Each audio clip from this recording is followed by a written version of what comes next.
Welcome to PK ChampZ. In this episode, we cover the future schedule of the podcast. Today, we have big news from Limitless TCG, the latest live game data from Pikalytics. We're sponsoring a tournament and reviews from the release of Pokemon Champions on mobile. It's going to be a funny segment. I'm your host, YoMicLow. Let's get straight to the show. Appreciate y'all.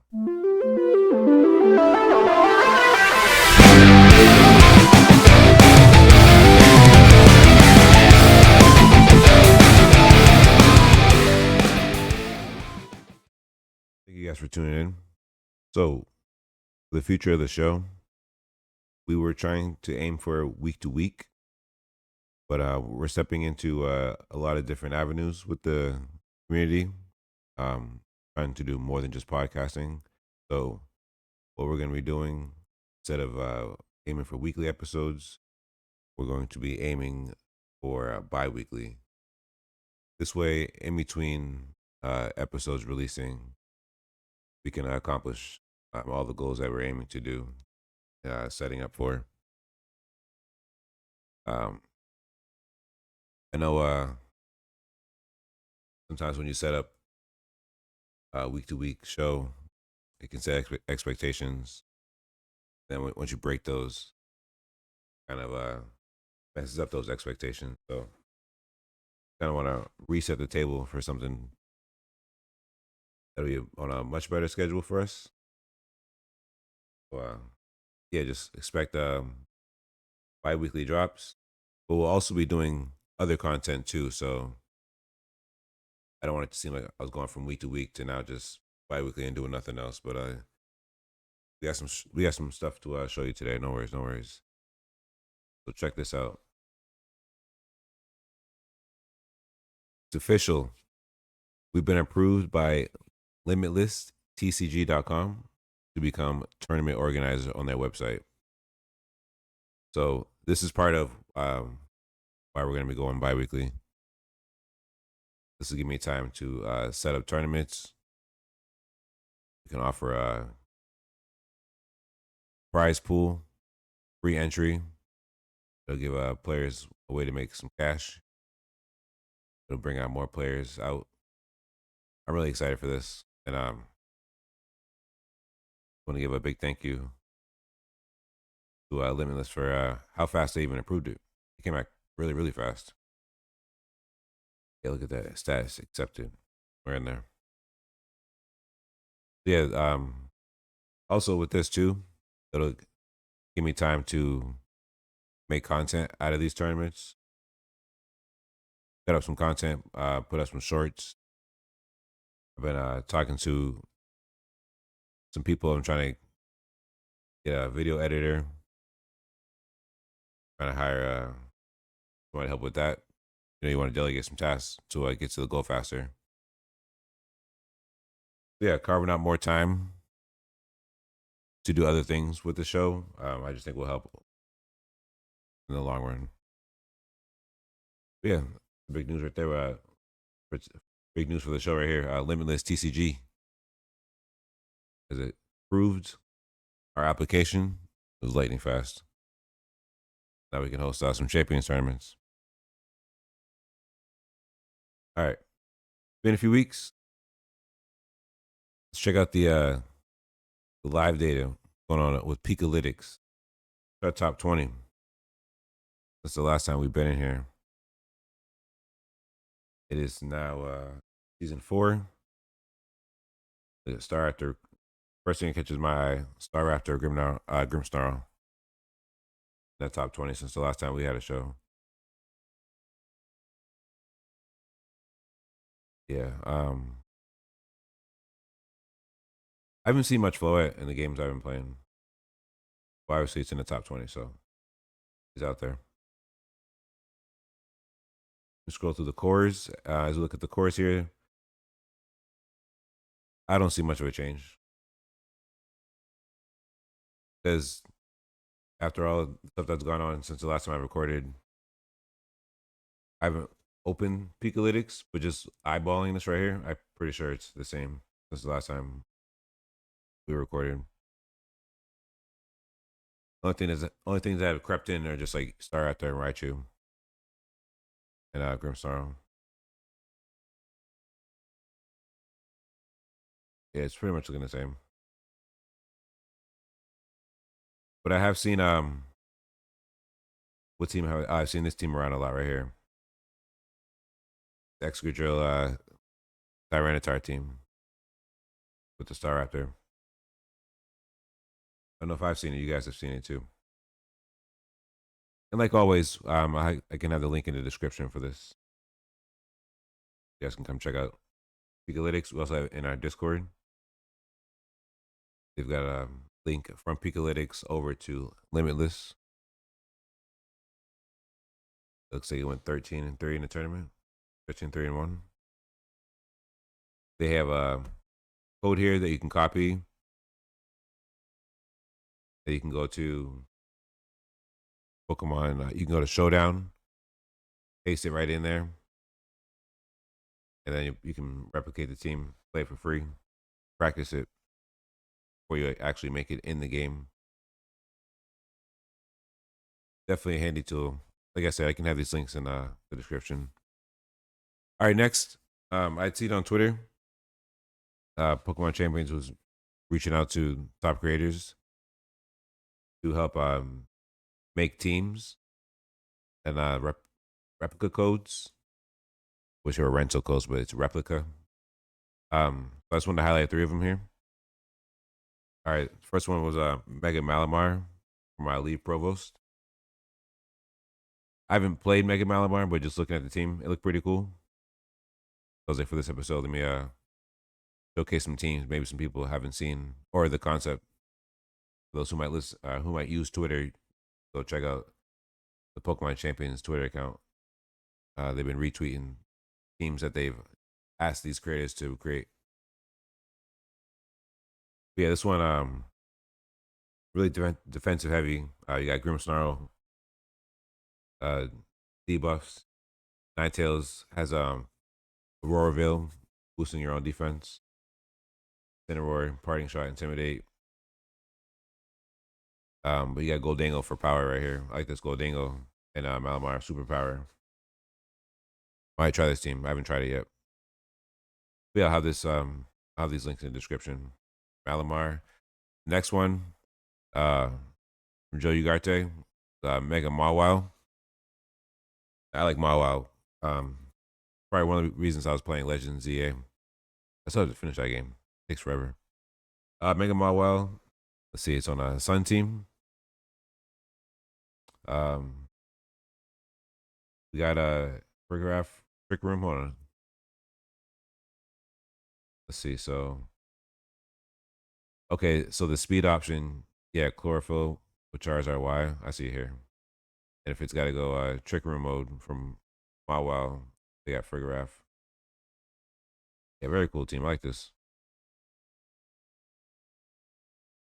I haven't played this exact team, but played different parts elsewhere. Yeah, I'll have this link in the description too for Mega Mawile. And then the third one I wanted to showcase, Cybertron's Mega Raichu X team. I heard Mega Raichu X got electric terrain. I've yet to face one, so I think I might have to just like try this team to see the effect. I haven't actually seen it myself. But yeah, it looks pretty potent. It's very easy to get electric shots off with Archaludon. So if you get electric terrain up, how many teams have like terrain removal ready? Probably built into their squad. Gale Wings for a tailwind. You got speed control. If you need it, you got Trick Room. Once again, Goldango offensive tool. Got that life orb on it. I think the last team had it too. Go back and look. Or was it the first team? All right, that was the first team, right? Yeah, that was the first team, yeah. I gotta get one of those. I actually don't have one. Raise your hand if you don't have a Goldango. And type it in the comments. What I should say. Yeah, I'll have these links in the description. Pokemon Champions reached out to some top creators to create some squads, various megas. I thought it was a pretty cool concept. Speaking of Cybertron,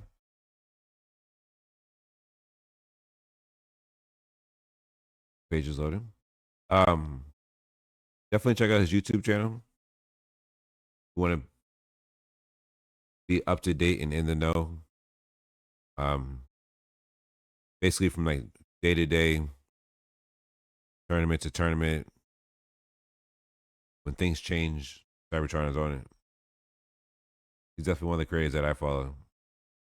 I was like, gotta spread some awareness in case there's somebody who doesn't, or who actually may not know. Because, you know, sometimes people don't.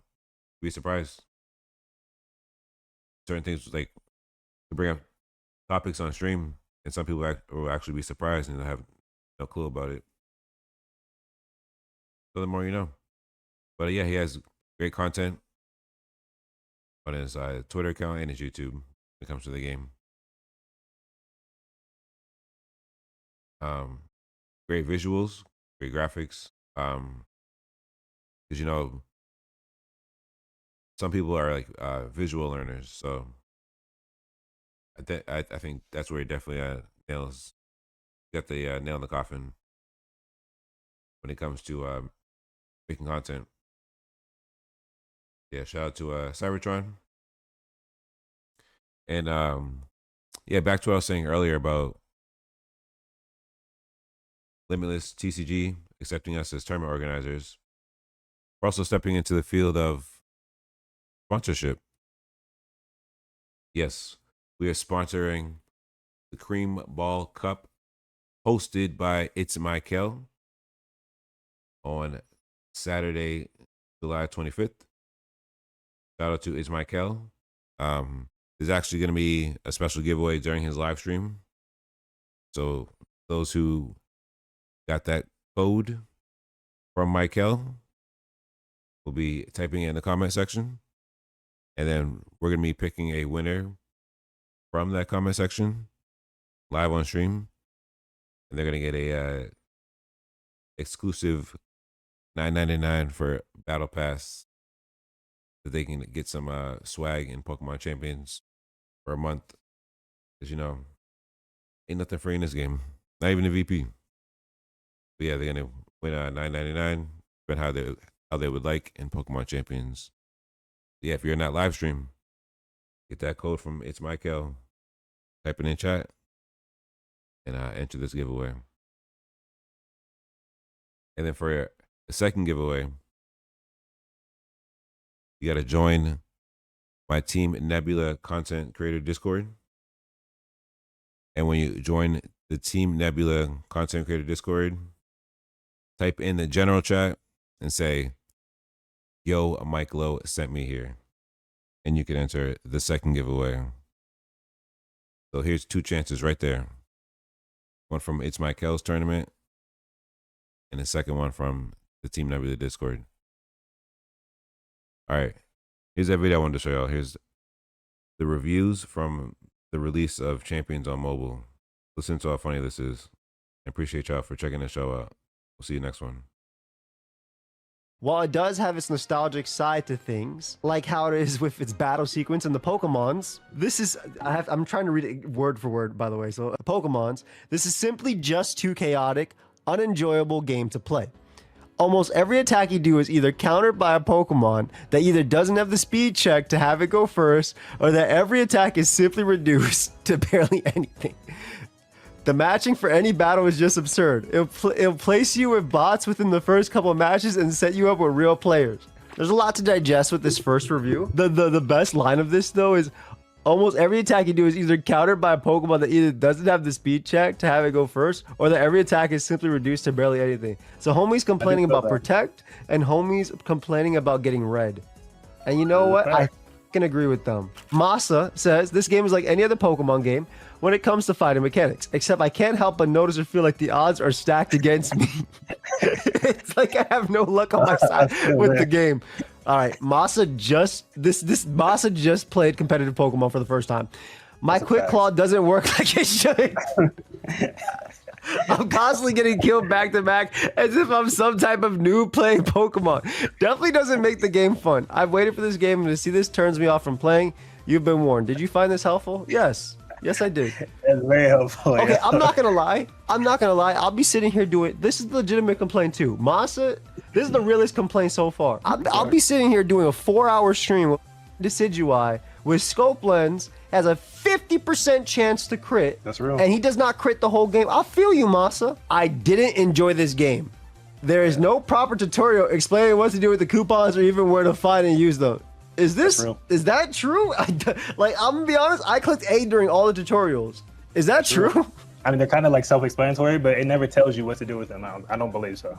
Overall, the experience feels confusing and not very engaging. The older Nintendo games Pokemon were far better. They had gym leaders to challenge, Team Rocket as Plaza, and other trainers to battle on the way. The training your Pokemon was generally fun and rewarding. This game just doesn't capture the same excitement or sense of progression. This dude does not like laddering. Shout out to Joey. Shout out to Pokeaim for making this Pokemon Champion reviews a hilarious video. Definitely got to give him credit. Shout out Joey. Dude wants to play in-game solo. They want single player. And I'm not going to lie, there definitely should be some version of fighting bots or whatever the it is in-game, because they got, you know, Professor Forehead on the starting screen telling you to click all this. You know what I'm talking about, that girl? I don't know her name. But I'm not sure. It's the girl with the forehead. The girl at the desk. I'll be looking back there. She always got something smart to say. She got some smart to say, you know, her forehead a little high, and that's fine too. But like, we have this lore in the game. I get it. I feel it. But I might want to recommend you, you know, to all the other games out there that you could play when it comes to Pokemon. I feel you though. They threw balance out the window just to shorten game timers. Not enough characters here for everything, but worst offenders guaranteed crits against setup mods if you take advantage of your opponent's passive plays. More than one use of Swords Dance or Nazi Plot or the like in a row guarantees a crit against you. Actually, true. You know, this is facts too, Lauren says. At first, I thought the game would make it fun and creative. It sure did, but turns out the more you play this game, the more you realize that the game is always trying to pair you up with players who will always counter your play style. Have you ever wondered how a Dragon, who is slower than a Dragapult, is always able to hit first when clearly the latter has more speed? There was no Quick Claw or any speed buff. How stupid is that? I'd rather play Power World. No wonder Nintendo wanted them sued. I want to be faster. You know what? This is why they need to make items like Choice Specs and Choice Scarf. They need to be accessories on the Pokemon. Hey, give me all the information. Yeah, they have to be able to see it. You got to be able to show these people so that way they can see it. Oh, did you finish? I didn't read the rest of this. I didn't even read the last 2 sentences. Broke said, I'd rather play Power World. No wonder Nintendo wanted them sued. Oh, that's fair. Nick Horner starts with eh. I told you the first sentence kind of says it all. The very first sentence says it all. Bro said, all right, let me say this first word as nonchalant as possible. Back to one-shot mechanics. Feels like first gen all over again. CC means nothing in this game. Also convinced there's a secondary app somewhere that lets you see whose enemy team is picking. There's no way 10 games in a row they always pick the exact 3 counters. Yo. I feel this heavy. Not the and the no CC. There's fucking burst damage. There's so much there's so much burst damage. There's actually too much burst damage on some mons overall. There also is a move called CC. You know, there actually is an app on the on like the Japan side of things. They're actually showing like the most common set. It's like having playing Showdown and then having a thing like showing like the Rambats tooltip. People are literally using. All right. For that full episode, we'll have the link in the description. Yeah, you guys go follow Joey, like that video, subscribe to him, Pokeaim on YouTube. And yeah, once again, we're hopping into tournament sponsorship. We're hopping into tournament organization. And swap into that bi-weekly schedule. Shout out to you guys. Appreciate you checking the show out. Once again, make sure you drop those special codes for Michael's tournament. Make sure you join the Discord. Type YoMicLow sent you here. That second giveaway. And until next time, we'll see you.